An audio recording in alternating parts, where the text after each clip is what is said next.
Hi everybody, welcome back to my channel. Have you ever opened a coloring book and you've got a really pretty illustration that you've fallen in love with, but you get intimidated, you get intimidated by all the white space and you don't know how to color it? I'm going to show you 5 techniques to tackle that with colored pencils today. So meet me on the other side and we'll get started.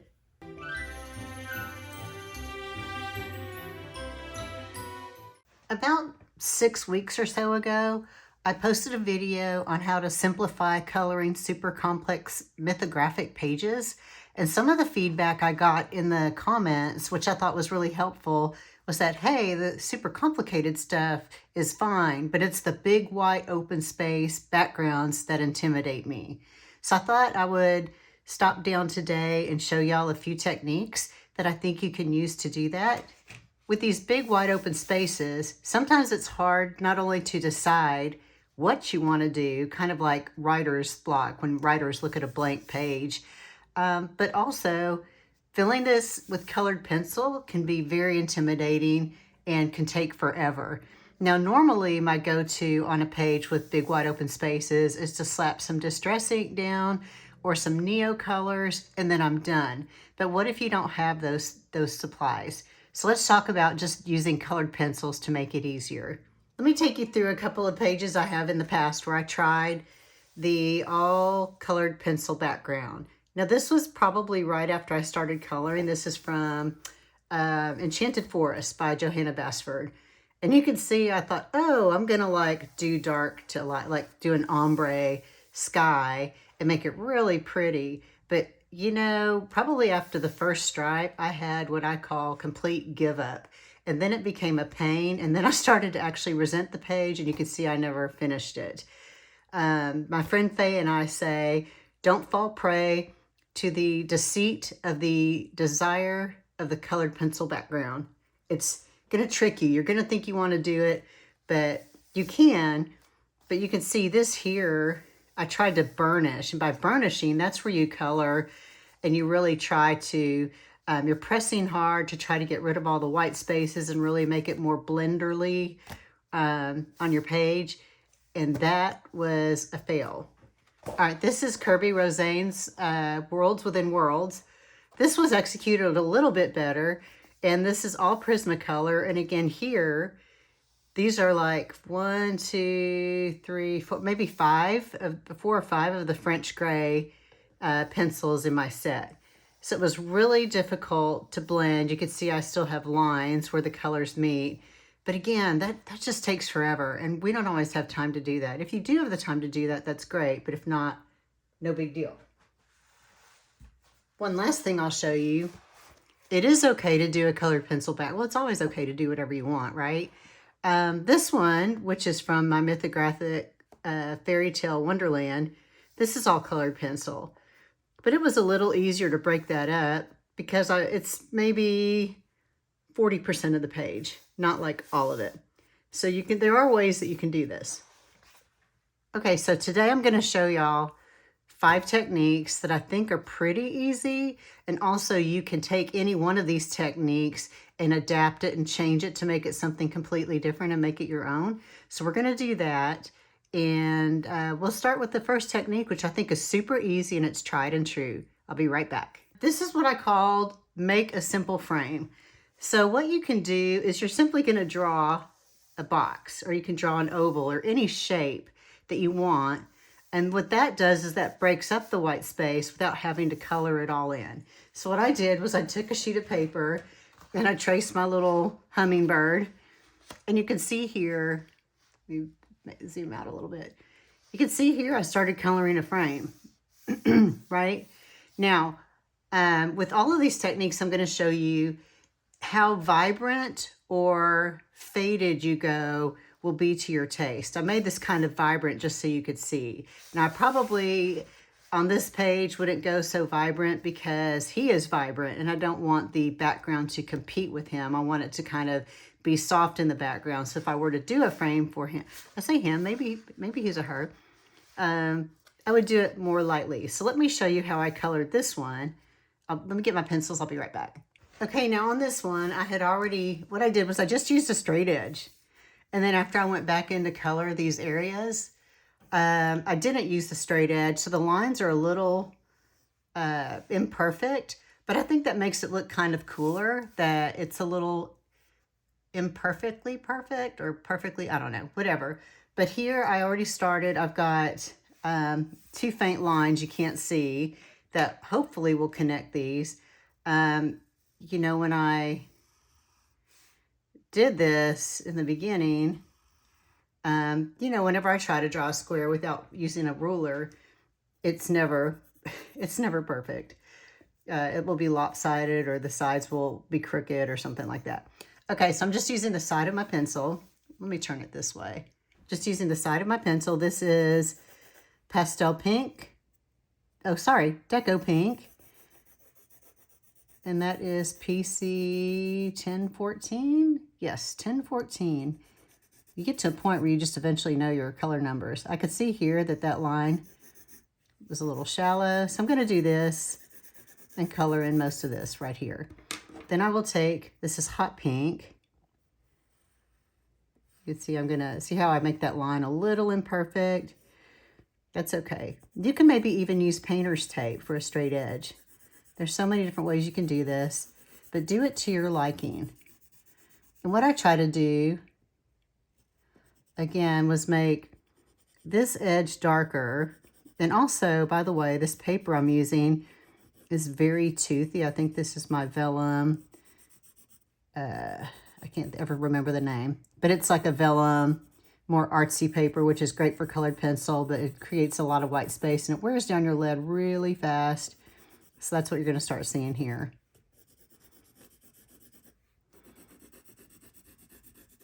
Okay, now I'm going to bring back in the Deco pink. And now I will speed this up for you.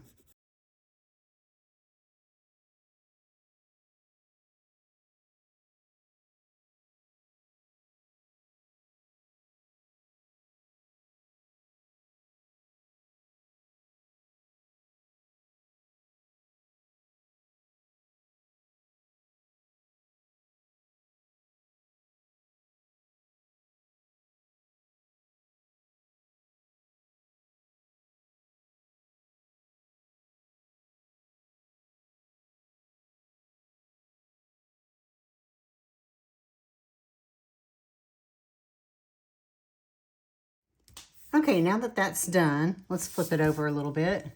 And you can see that's kind of pretty, but again, it's very vibrant. So you don't have to be that vibrant, but I just wanted to show you. And you could even do like a 3-color blend. You could even do a 3-color blend. And a bonus tip would be if you move the frame and like lined it up here, or maybe even here, it might look like a window and the bird is flying out of it. You can make it kind of 3-dimensional, but this is just a real simple square. You can see it takes up a lot of the white space. You don't need to fill in everything. It adds visual interest, a little texture, and it still frames literally your coloring object perfectly. Now, one other thing that's real simple that you could do if you didn't want to go this route is you could take your pencil in a straight edge. So I'm going to just probably ruin this here. Pretend this big box isn't here. You can make just a straight edge. And you could do like a double line without coloring it in. You know how we have coloring pages where it's got like the black square on the page to kind of frame the page? You could do something like that. That's what I'm trying to do here. Poorly, I might add. But just to kind of give you something to visualize. Let's see. Oh, yep, there's my non-straight line. But you can see now how that is simple if you don't look here. And it's completely different. So you could do something as simple as that or as bold as this. So that is technique number 1. I'll be right back with technique number 2. All right, the next technique is to draw stripes on your page. Now this again is not a background that had a ton of white space, but it's something definitely where after I completed the page, I felt like it needed something back there. So in this case, I did bold black stripes, which implies, it makes it look like it's black and white striped to really make this pop here. This is, by the way, Rita Berman's Mein Frühlingsspaziergang. I don't know if I said that right. Anyway, so there's that. So let me show you an example. Okay, here I did something a little crazy, but just let's go with it. I'm doing like ombre stripes. So I'm changing my colors slightly, and these probably weren't the best colors to use, but you can go like dark blue to medium blue to light blue to medium blue, right? So you can like vary your stripes that way. What I tried to do was imply like a space outside of the bird that way, so you could sort of see it. But here, like if you look closely, the center of the stripe is darker, and I faded it as I went to the side. But this is real easy. You would color it. Let me see. I'll get a pencil and we'll color it in just a second. But that is a way you could do it. You could take the stripes all the way up to the bird. You can do these stripes horizontally at an angle. You can space them. You can make them thinner, fatter, space them out. You could make a grid. There's so many different things you can do, but using stripes, again, is a very quick way to throw something down and not have to fill the whole page. So let me color a stripe with y'all. Let me get a straight edge. I'm going to use the page I just had. Paper is probably the worst for straight edges because it can move. So if I did green, I'll probably do this aquamarine. Yeah, aquamarine next. So what I'm going to do here,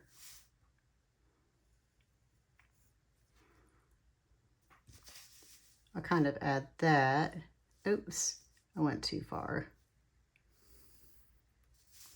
And I've learned that this color doesn't erase very well on this paper, by the way. That's okay.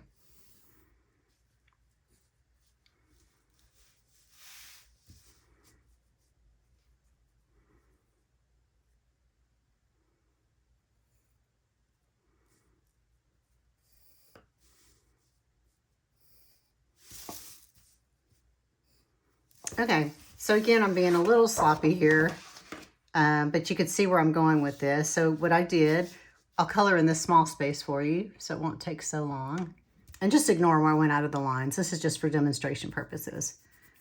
So again, I'm just using the side of my pencil. I'm coloring darker in the middle, and that's okay. I can clean up that line right up there at the top. And then I start to fade it and go lighter as I go to the edge. I'll do the same this way.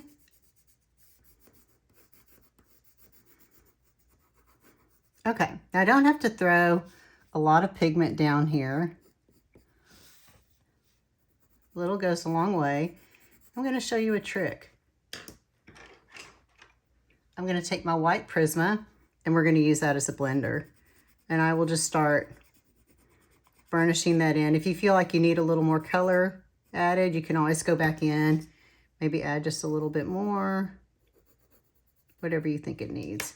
This is a great, easy way.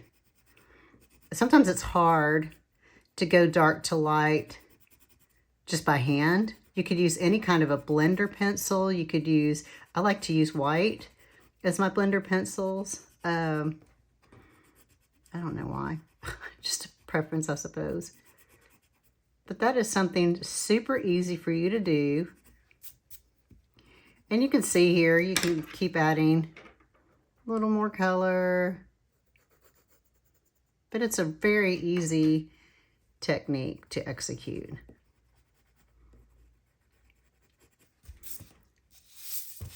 So there you go, easy peasy. And maybe you could even add like, I think the next edge would be aqua. You could go, because I'm trying to put the even space in here, which I didn't do very well there. You can even put a hint of aqua right out here as if the lines continue and keep going like that. But yeah, so again, there's different ways to vary this. That's why I like it. You can make the stripes vertical, horizontal, angle. You can make them like a grid. You can cross them up, just make them like a checkerboard, and you can color in the checkerboard squares. You can, you could even embellish this if you wanted to.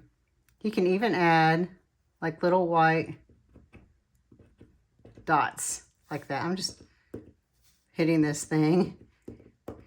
But that's something you could do to make it different too and add more visual interest. So that is stripes. I hope you think that one is super easy. I'll be back with technique number 3.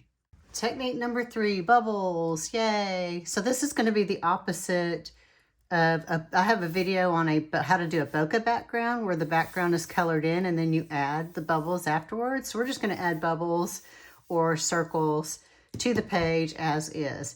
The key is to try to sort of vary the sizes and the placement to make it interesting.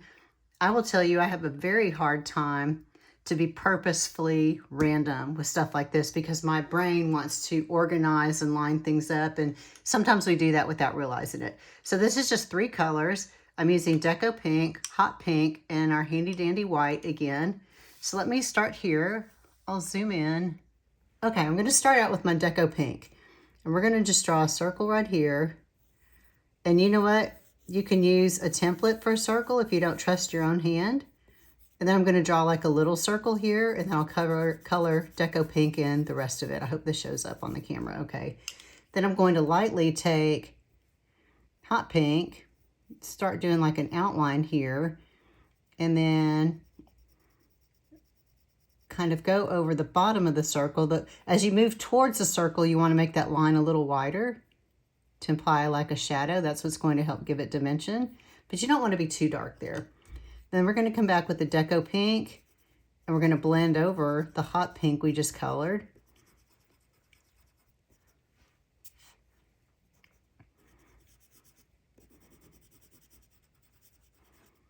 You can add a little bit of color in that space right there, but then the magic is with the white pencil. So you can come in with the white pencil, and the white pencil, even go over the outline. I want you to go over all of it. That will soften the bubble and really make it pretty. I might have made that one a little too dark, so I'll try to use a lot of white here.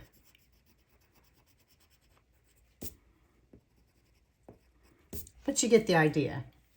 So then you can draw a little one right here. And once you get going, these might go pretty fast, but this one I love, especially if you want something interesting in the background, but it's just kind of soft, but also fun. This is something you can do. And then we'll come back in with the white, go over the whole thing. You want the goal is to kind of make that edge a little fuzzy. So there you go. Now you are all bubble experts. That was pretty easy, right? So you're just drawing a circle, a smaller circle, and then you're coloring like in a letter C around it, and then blending it with white. So that is technique number 3. I'll be back with technique number 4. Okay, technique number 4 will be for my doodlers out there. So if you like to doodle, this might be an easy technique for you to do. Now remember I said you could take your lines and you can draw them diagonally. So what I did was I followed the diagonal of the bird's wing, and then I drew my lines this way, and then I tried to make them squares. You can see they're not perfectly spaced going this way. You could leave it like that, and then you could doodle little shapes. Like maybe I want little dots here, maybe little hearts here. But this is like so easy, and I think it's perfect for the doodlers. If you're not a doodler, you'll probably hate this. But that's also because the doodling is not perfect and doesn't match perfectly. That's part of its charm, I think.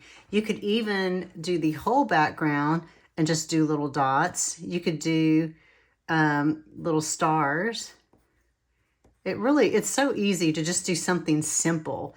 And especially because this is faded in a super light color, it's going to look great no matter what. You can't mess this up, I promise. But you can do just like you can see down here, you can just do vertical stripes. Just single stripes going one way. And then you could take your pencil and do something like that. And you could even draw little dots there. So you can kind of come up with your own creative ways to do things. Again, the goal is to not compete with your picture, but if your picture is super vibrant, something like this will fade into the background. But I think this is a real simple idea. Again, you'll just need a straight edge, a little imagination, lose your fear of doodling and just go to town. You'll love it. I'll be back with the last technique in just a second. Okay, the last technique is to create the illusion of clouds in your background. Now this page was done with Distress ink, so it went super fast, and ignore that, kids. That's what happens when you don't protect your page and the pigment from the other page wears off on it. But you get the idea. So I'm going to show you a way to do this with colored pencil. It won't be as pigmented, but let me show you. Okay, so here's our hummingbird. We've kind of beat up on her a little bit today. I decided to make her a her. And yeah, it's just like taking a little template that I cut out and laying it down and just adding a little color above it. So let me show you how that might work. So here are two template. I just drew these freehand. They don't have to be crazy or anything elaborate. I think the key is to vary them up. So we might do something like this, so they don't look too uniform. So what I'm going to do here, I'm just going to hold this down, and I will take my lavender pencil, and I'm going to sort of outline it. But what I'm going to do is scumble along the edge. That just means it's a fancy word for little circles. Kind of soft, right? Anybody can do that. This will give you the nice cloud outline here, this darker, and you can use any color combos. You could do sunset colors. You could do stormy looking colors. Now here I'm going to blend it into this cloud, and I'll just leave it there. Then after I do that,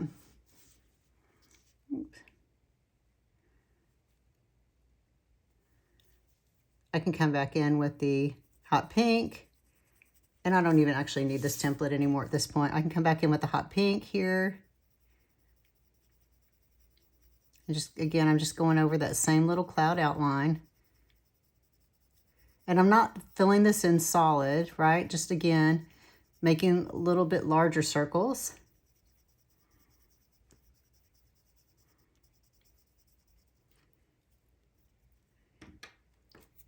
Deco pink. So we'll do the same. Now the Deco pink we're going to use to try to start to fade that color a little bit.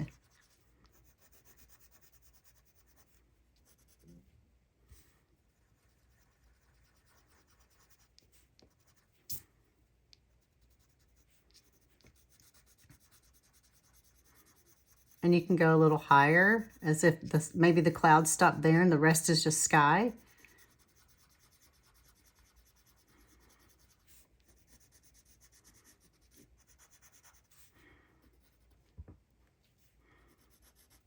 Did a little thicker color band there on this one than the others. But you get the idea. So you're just adding a little color along those edges. And you could even come back in again with your white pencil if you wanted to really kind of fade it and make it look more like clouds. You can do that too. All right, let's do another one.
And there you have it. That is technique number 5. Okay, let's review the 5 techniques. So first we have the simple frame. Reminder, you can make this any shape. any as pigmented or light as you like. You can do just simple lines. You can go behind. You could even do a square behind the hummingbird, but vary that up. Then we had our bold ombre stripes. You can see I put that down before it was dry. But here you can take the stripe down behind, make it a continuous stripe here behind the bird. You could do it all one color. You can do it light, super dark. You could do black stripes like I showed you on the page earlier. You can even add embellishments with a white paint pen when you're done. These can go horizontally, diagonally. You can make squiggles. It doesn't matter. But the goal here is to add visual interest and not have it take you 4 days to do it. Bubbles, my favorite. So here, again, the key to remember is to vary the size and the placement. That's hard, but just be kind of random about it. It's okay if you get two right next to each other. It doesn't matter. In real life, you would probably see two bubbles right next to each other. But this is a very soft way to add a background. You don't have to add a ton to make it interesting. But I love that one. I think that's my favorite. Then we've got the doodle page. Probably my least of the 5 that I like, but it's something very easy. I do like it. But you can see here, this is really, you know, you can do a pattern. You can do diamond shapes. You can make it checkerboard, different things. You could do just single stripes with the swirly lines, different things like that. And then finally we have our pretty clouds. So I hope those are helpful to you. I know it's not rocket science and it's not something elegant or elaborate, but I just try to find simple ways that people can pick things up. All of these techniques are just a starting point for you, and then you can do anything with them. The key is just to have fun. I think that's it for today. Thank you so much for watching, and I'll see you guys next time.